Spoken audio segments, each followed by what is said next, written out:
Erased is a 2016 limited series by director Tomohiko Aito that beautifully blends the genres of thriller and coming of age. What I really enjoy about it is not so much the mystery or the thriller aspect of it. It's about the people. It's about growth. It's about virtue. It's about finding the middle ground. And with good character development, this series really draws you in to how these characters learn and grow and change. But perhaps my personal favorite aspect is the fact that it's not relativistic about its moral imperatives. It calls its characters to be better and thus calls its viewers to be better. It's uncompromising in the way that it handles cyclical domestic abuse and the sexualization of minors. Heavy topics, but topics explored in detail and with beautiful animation. And I really enjoy the creative editing. So overall, I give it a 4.5 out of 5, and I highly recommend it, especially if you find it hard to get into animes. This is a small, limited series. Highly recommend.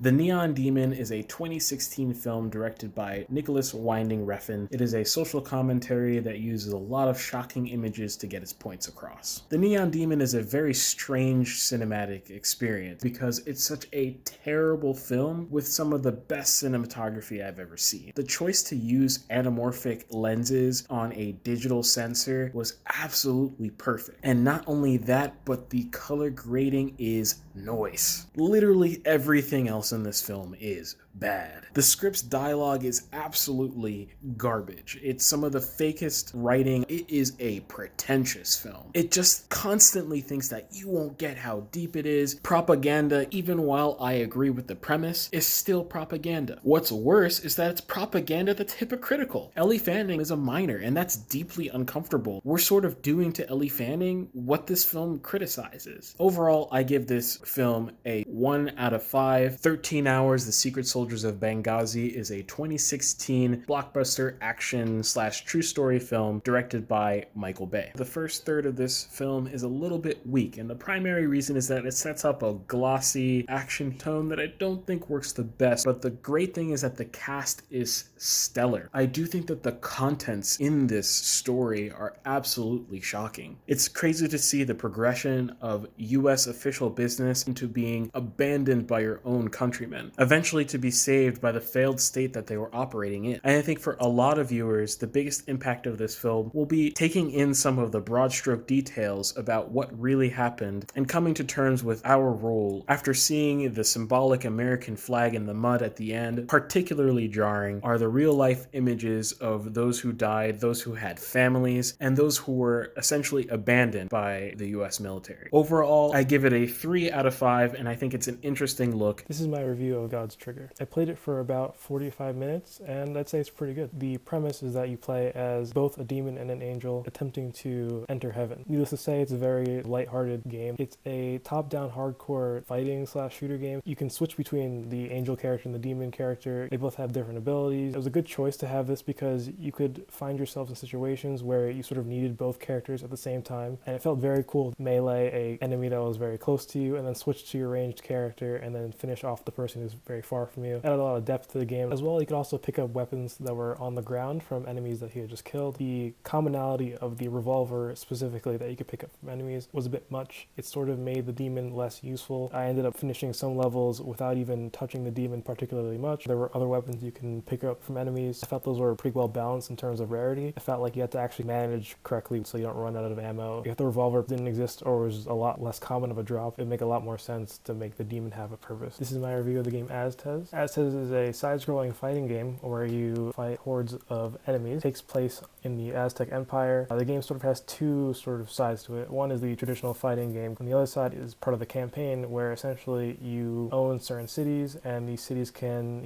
have various events happen to them, and you have to essentially liberate these cities as these bad events happen to them. You lose when all your Aztezes die, which are these warriors that fight for the Aztec Empire. It felt very good as somebody who doesn't play fighting games a lot because it felt very beginner friendly. You're not playing against other online people who hundreds of hours over you. You're playing against AI, and it's sort of controlled. Difficulty ramps up over time in a nice way. I found myself naturally learning new skills because of the new enemies that are thrown at me. Eventually you're faced with an enemy that now blocks more than the other enemies, and so you have to learn how to grab, which is the counter to blocking, etc., etc. Yeah, I really like the game a lot. I don't think it's anything too crazy. It wasn't anything that far from a generic fighting game, but definitely worth a check out. This is my review of the game Enter the Gungeon by Devolver Digital. This is a game where you play as a character who's going through a dungeon to kill the past. It's a game full of gun puns and good humor. If you ever played a game like Soul Knight, very, very similar thing. You pretty much know what's going on. There's not really much to this game. It's fairly simple. You go from room to room,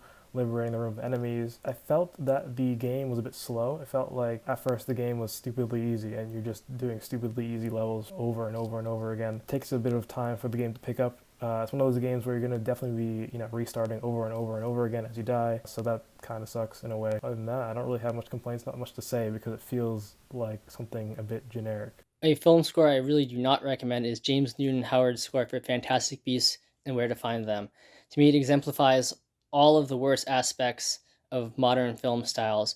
It attempts to have some of John Williams' magic, but has none of his orchestral colors, none of the beautiful melodies that give us kind of this flight of wizardry fantasy, and none of the magical harmonies that he has. It attempts to have some of the modern synth and percussion and loop-driven ostinato and arpeggiated music that is really prevalent in a lot of films today, but no beautiful or big harmonies underneath of it. All of the patterns have no melody sitting over them, and overall the score has nothing remarkable about it. We get the worst of the modern arpeggiated world and worst version of John Williams' beautiful orchestral style. A score that I find kind of meh is Giacchino's score for Rogue One. For a score that's written in, I think, 2 weeks, it's an incredible feat. And also for a score that's not written by John Williams in the Star Wars universe, kind of being composed in that shadow, does a really good job. It packs its emotional punches at the right time, and its action music does exactly what it needs to do. But overall, it's lacking that sense of melodic distinctiveness that all the other Star Wars movies have, including John Powell's Solo. It's also really lacking the sort of sense of regalness that I think is also in all the other Star Wars scores. So, it certainly feels like it's in the right galaxy, but it doesn't have the same amount of character and personality the other scores have. A score that I cannot recommend highly enough is Alan Menken and Howard Ashman's Little Mermaid. I still think it's the greatest of all the Disney scores. It's the model, I think, of thematic integration and development. There's a sense of this really innocent wonder that pervades everything. Lots of touches of Tchaikovsky melody and also Mozartian melody. It's very interesting. Of course, the lyrics, some of the classic songs, Under the Sea, Part of Your World, classics. We ushered in the era of modern Disney princess film, and I think they are unrivaled to this day, especially with that, as I mentioned, the sense of awe that just pervades the entire score.